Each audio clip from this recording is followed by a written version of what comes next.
This is it. We're in day -1. There's one more day, if even that. It's probably not even a full 24 hours before we launch 2024. I don't know about you, but I am super stoked about this. Once again, here we are. This is SAR Heli 2 for 1, which is a search and rescue HEMS mission, helicopter emergency medical services mission based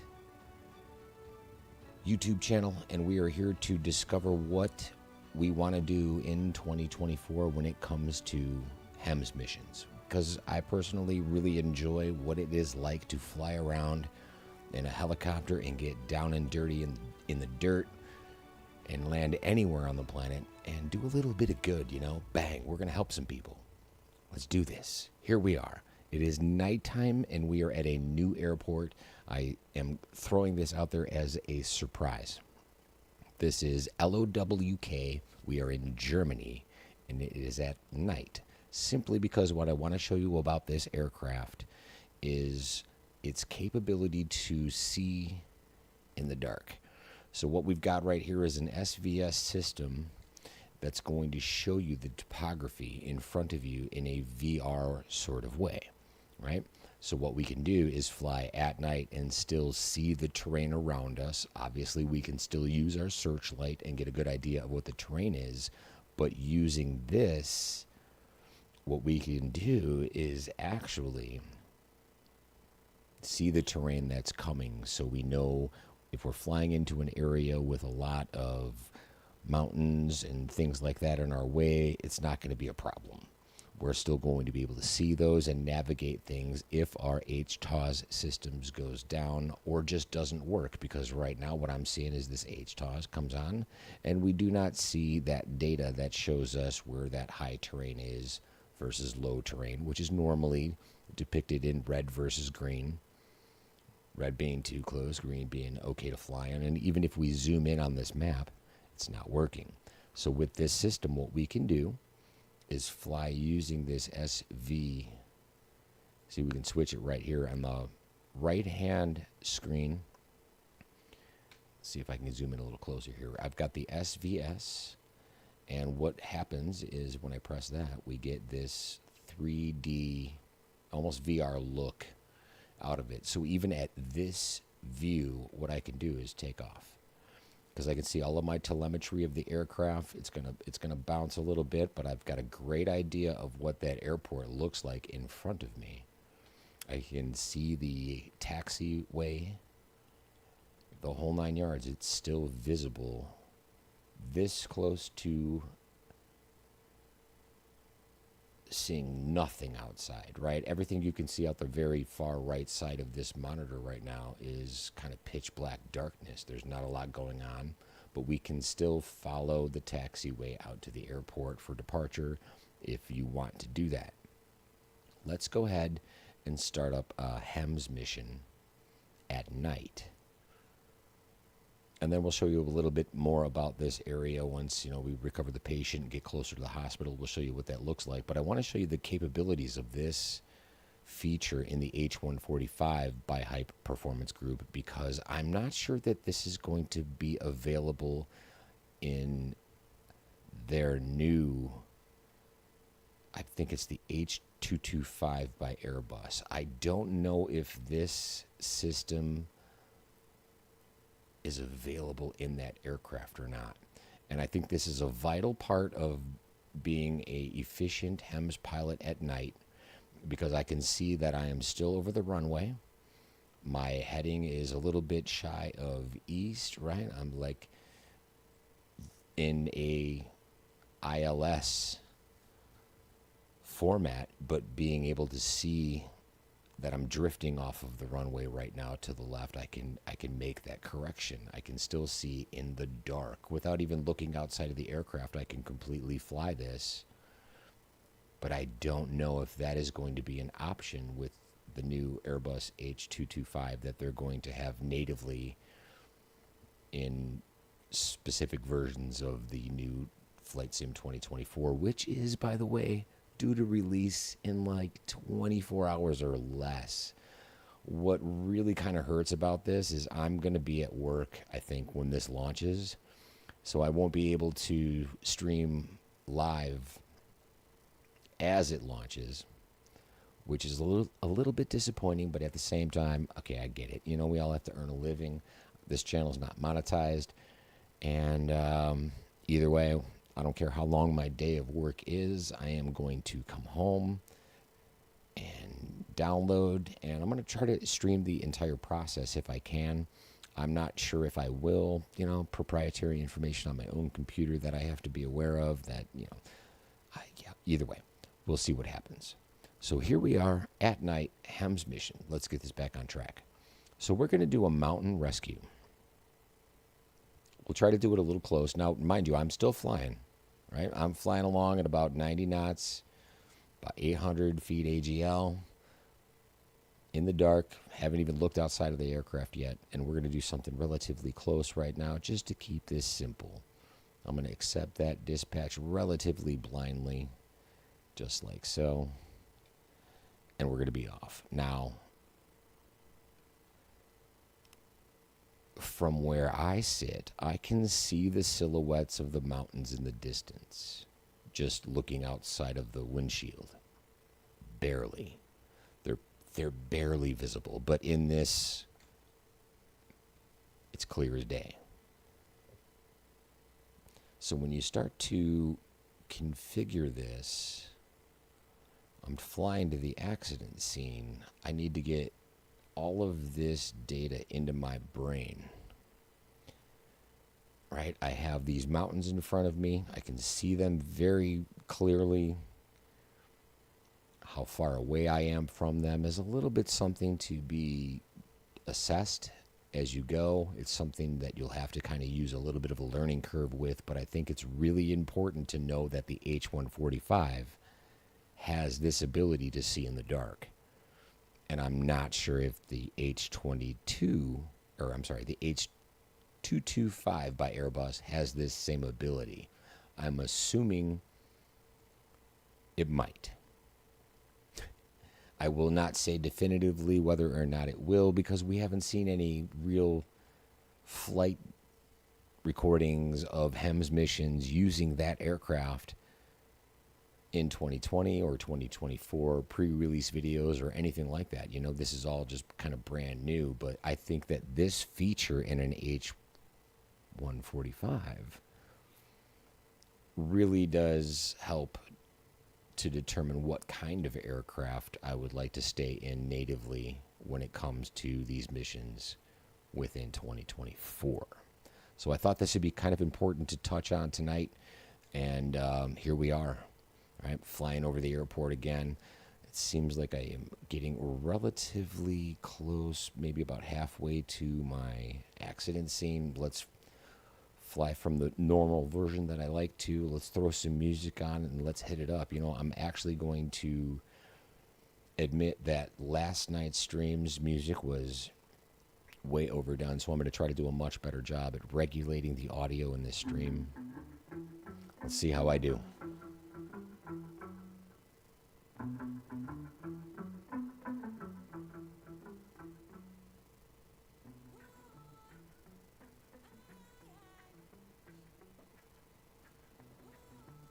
I don't know. It seems pretty quiet. But I think the music's volume is going to change throughout. But I did recognize that the audio levels were a little amiss yesterday, so we're going to work on that.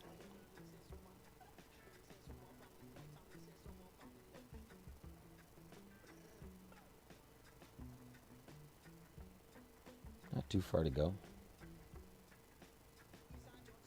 We'll see what happens.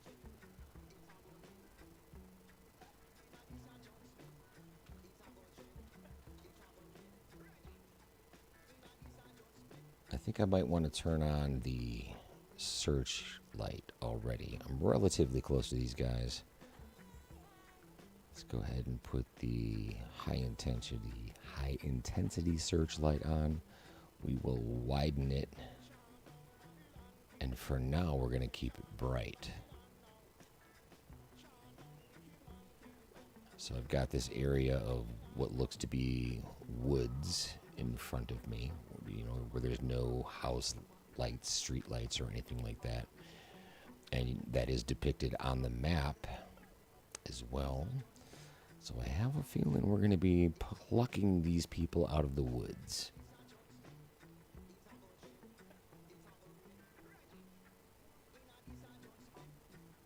Flying at night is extremely challenging, but having this SVS mode where it is basically a virtual reality depiction of the topography in front of you, even without the searchlight. I mean, you really honestly can't fly effectively as a HEMS pilot at night without a system like that. Unless there's, a full moon, lots of ambient light, making sure that your path is something that you can visually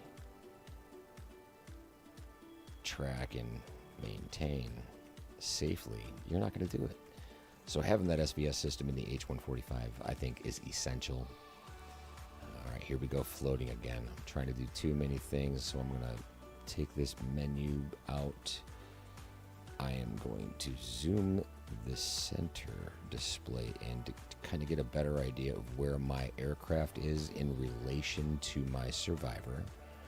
I'm also going to try to practice a little bit more with this view. I can see that I'm sort of descending, floating a little left, and I need to change the orientation of my searchlight and kind of point this down and over to the right a little bit. So this is the area that I should be looking in. I can still see the flare, but I can't really. There. Okay, so here we got a clearing where I could put a swimmer down.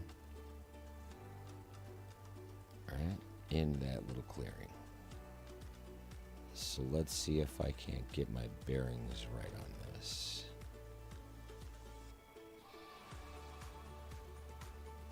The key, I think, to doing these sort of hover winch maneuvers, daylight or not, is small movements with the collective and the cyclic, and making sure it's smooth. It's really hard to do. I'm getting some wind. I'm going to try to go back into just my regular pilot view here. Now, I do not use any VR headsets or anything like that at this point. Wow, I'm floating all over. I've got a wind coming out from about my 8 o'clock, pushing towards, wow, this is, okay, I'm settling into it. I can see how close I am. Let's try this view. So let's get real close. Okay, so either way, I am not a VR pilot at this point. I don't know how I would react to that full immersion. I'm curious to try it, I really do, but I think that being able to see the environment around me, where I'm sitting right now at my desk, and being able to know where my keyboard is, and the mouse, and microphone, and OBS software where I'm streaming from, all of that stuff, I really need to keep keep track of. Head tracking, same thing. I think it winds up to be a little bit too much movement in the video for the audience, so I don't want to go there either. I am having a really hard time keeping this thing steady, even though we've got our survivor on our way up. Oh yeah, we're dragging him through the trees good. Let's put a little altitude on that just to get him out of the trees. Yep. I don't know if we would have survived that in real life. That was sloppy, extremely sloppy. But here we are at night, okay? Now I can sort of see, hopefully this comes through in the stream, I can sort of see a little more clearly that there are some mountains ahead of us. I get a better idea of the topography in this sort of external view of the helicopter, but when we're inside, it's a little bit harder, and that SVS mode really comes in handy. So we're going to fly over to this hospital, and we're going to show it to you in 2 different weather situations. So right now, obviously, nighttime, dark. This is a third-party hospital that I did buy because I'm a HEMS pilot. I want good helipads in my simulator. I want that to be a better experience when I come into land. I want to be able to see a windsock or maybe some paramedics and doctors, nurses waiting for the stretcher to arrive at the helipad. So I figured let's give it a shot. And overall, initially I was a little bit disappointed with the ground effects physics on it. It was kind of reacting a little too much and made the helicopter bounce. They did fix that glitch, at least it seems as though they did. I honestly don't follow too much of that. But you could just tell in sim after they do the update to an area, you know, okay, things have been improved. However, it's also supposed to be lit. And I overshot it because this isn't really lit. Once you get really close to it, it becomes a lot better. But again, if something is lit in the distance, you're going to see it from a pretty good amount of space away. You know what I mean? You're going to be like miles sometimes away from these buildings when you get a visual on them because of the lighting, because there is a orbiting tower light. Okay, where is that? There's nothing. Okay, now I do still have my searchlight on because here we go. There it is. You can see that there is a flare down here. I don't like it. There's nothing going on here. But if you keep moving on a little bit, and instead of going to that hospital, what I want to do is actually go to this one. Okay, I totally messed this up. I chose the wrong helipad. How embarrassing. This is the helipad that I'm supposed to be landing at. I've chosen the wrong helipad. Wow. I'm too excited for 2024.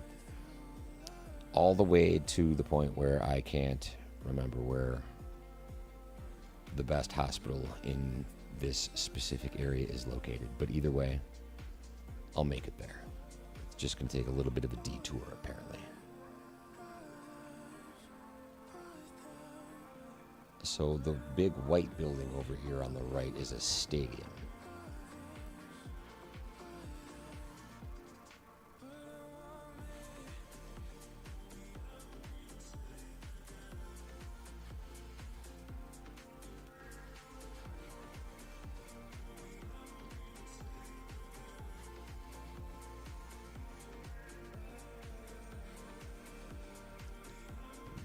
I can see the icon for it.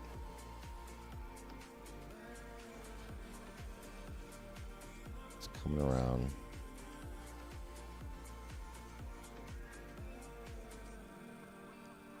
There we go.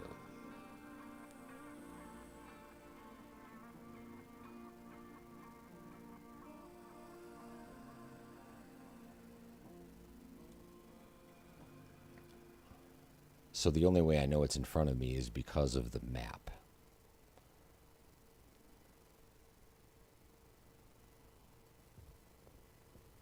Just passed it up. Did you see a heliport on the way through? A helipad at this time of day should be very well lit, easy to identify from a pretty good distance away, and it's just not the case.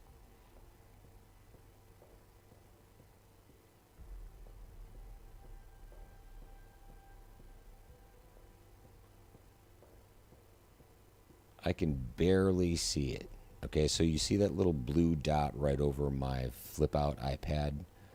That's part of this hospital.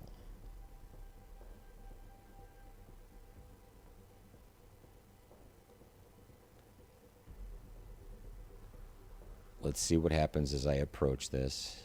You're going to start to see the helipad appear out of the right hand side of the windshield. Maybe. I can already see the oval of it. All right, I'm getting so close to it. Now I'm going to have to put the searchlight on it to actually see this thing.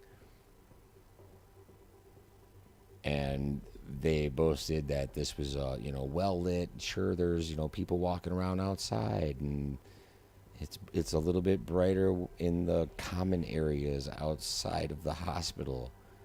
Oh, now we got some green lights over the helipad. Let's take the searchlight off because that is excessively bright. So watch this. That comes off. There's our nurses and doctors patiently waiting for us to deliver our accident victim, right? I like to see it, but they're just standing there kind of waiting for someone to hand out some trick-or-treats. Literally no motion. So if we come outside of this now, we're going to power this down and kind of do two things at once. I'm going to show you what this would look like during the day. I think that this needs more light at night, but when you go during the day, this kind of cracks me up because no one's ever made an attempt to correct this as far as I know.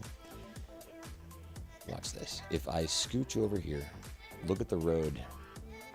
Now, if you guys know what a alpha channel looks like in a software, it's a checkerboard pattern that looks similar to that. So the UVs of this map are missing. There's no UV map for the road to the left of this, and if we come into this view, watch this. This is a lot of missing content. Look at the amount of road that doesn't even have any data at all. No visualization to it whatsoever. Somebody drop the ball and just let it bounce out the door. So this is one reason why I think I don't want to try this area when it comes to HEMS missions in 2024. Obviously, I could choose to not use this add-on in the new sim and just kind of hope that in the base sim, this helipad is a better model because that's what Asobo and Microsoft have told us. I really hope they deliver. For some reason, though, I'm not 100% convinced that it's going to look, as far as the building goes and the helipad, I'm not 100% convinced that in the base sim that it's going to look this good. Right, because if it wasn't for the roads, it's not that bad during the day. It needs to be more well lit at night. But, yeah. Problems we need to see addressed in the new simulator. These people just standing here, though. What are we doing? Why is this even included? It's like they literally said to themselves, well, let's anticipate doing more, but not yet.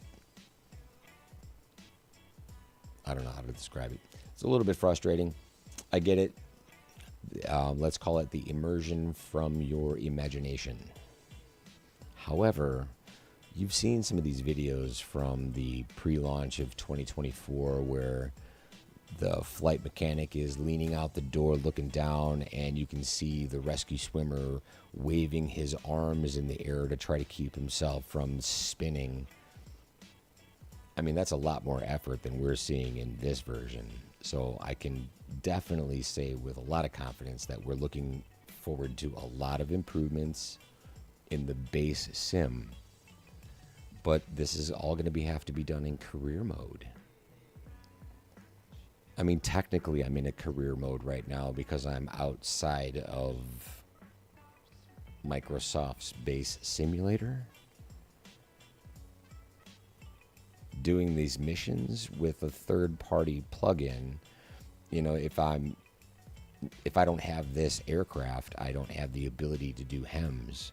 If I'm not a part of the, hype performance groups,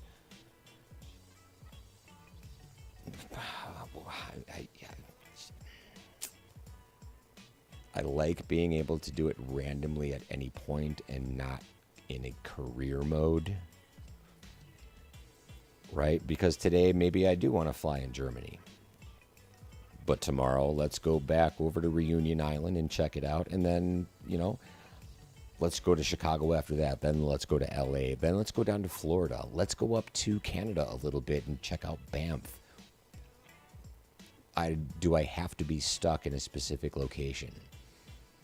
Or can I be like a traveling helicopter pilot that takes his career earnings from LOWK to San Francisco or Juneau, Alaska? Or can I be stationed in different places over the course of my career and maintain my earnings along the way? Because this is honestly a pretty dynamic little spot we got here. See, we got some water. It's not cruise ship water, but I mean water. I don't know how many people wouldn't be able to get to the shore on such a small body of water, but you never know. Accidents happen. We might need to airlift somebody out of a pond.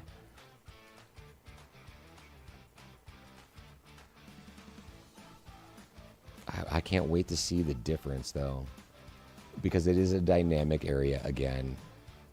It's actually not even that far away from Frankfurt, which has some really good heliports. And again, there are other third-party add-ons in Frankfurt,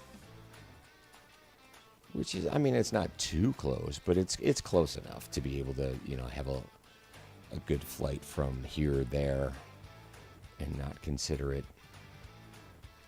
beyond, what a pilot would normally fly before he bags out.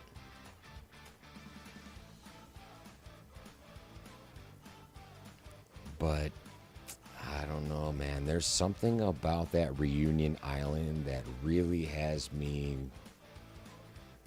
thinking that's where I'm going to wind up. I am super stoked for tomorrow. I just thought I'd throw one more video in here. One more option for us to choose from when it comes to starting a career in 2024 as a helicopter emergency medical services pilot.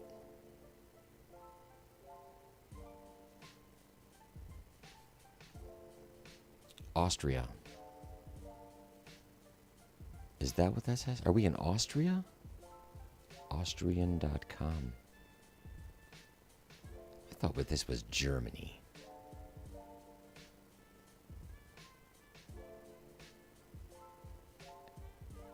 You've even got a German flag right there. Yeah, don't consider me a geographer or anything like that. I'm here to enjoy the scenery, save a few lives along the way.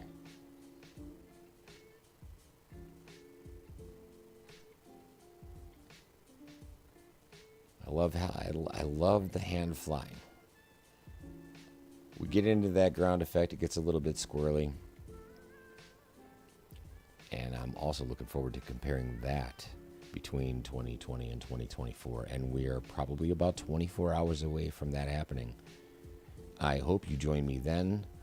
But for now, what I'm going to do is shut this aircraft down and call it a night.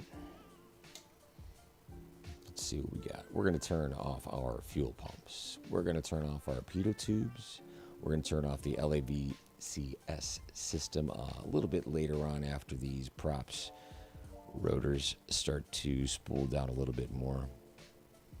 While we're here, it doesn't hurt to just every once in a while make sure your crew gets outside of the aircraft.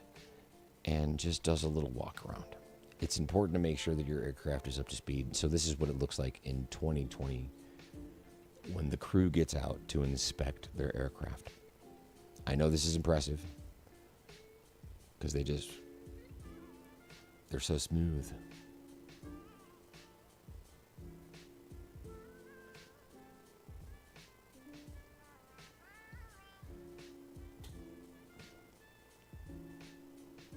Everything look good from over there, buddy?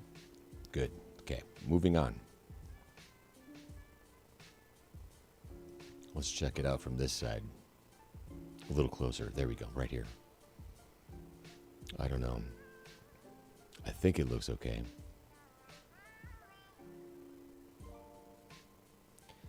And in 2024, we're going to be able to walk around this aircraft and do a full pre-flight check on the aircraft.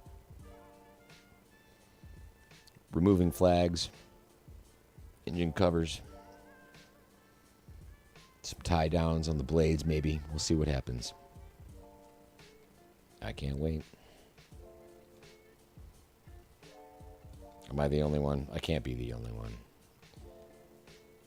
Is there a community out here for HEMS missions? How big is it? Let's find it. Let's get us together. Let's find a spot to fly in mass. Let's put a swarm of helicopters on the planet in 2024. We're going to shut this down and see what we did. It should be a very quick little flight in and out.